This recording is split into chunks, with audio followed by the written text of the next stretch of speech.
Joining me right now is Nebraska Senator, member of the Senate Foreign and Environmental Committees.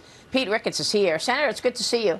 Thanks very much for joining me this morning. Yeah, thank you very much for having me on. A lot of news coming out of Washington this week, not only on what's going on with the debt ceiling, but also with regard to things such as the Biden administration's wanting to tax people on their mortgages, forcing people to take electric vehicles. It really is, not Joe from Scranton anymore, but Joe for socialism. Is that the administration is really trying to force their view of the country on the rest of us, especially on hardworking Americans that are going to pay the price for it.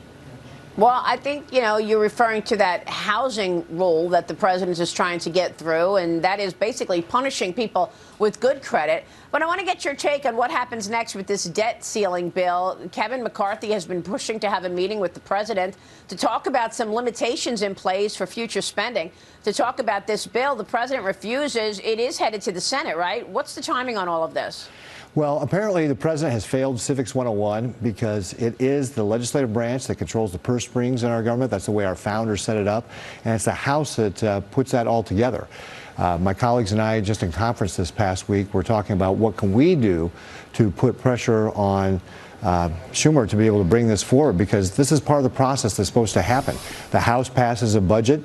Doesn't mean that everybody has to agree what's within it, but we've got to now take that up in the Senate and get that to the president so that he can have an opportunity to weigh in. And frankly, it's just irresponsible if the president is not going to negotiate on this. This is part of the democratic process, and the president's just ignoring it. It's just really unacceptable.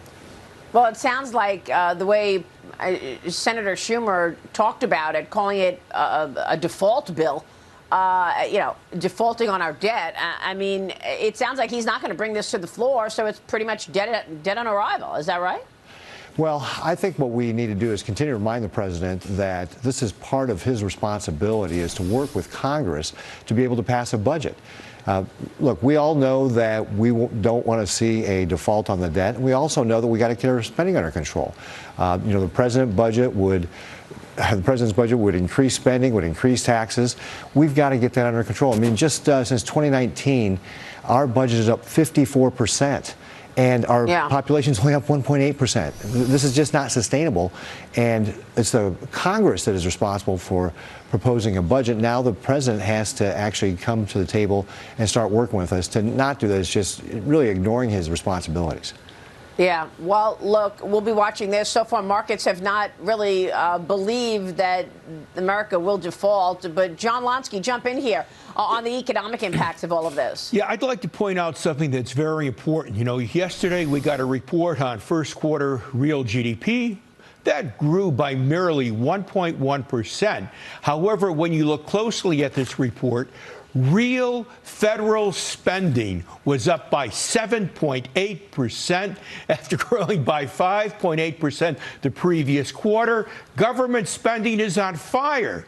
Better yet, non-defense spending increased by more than 10% annualized for a second consecutive quarter.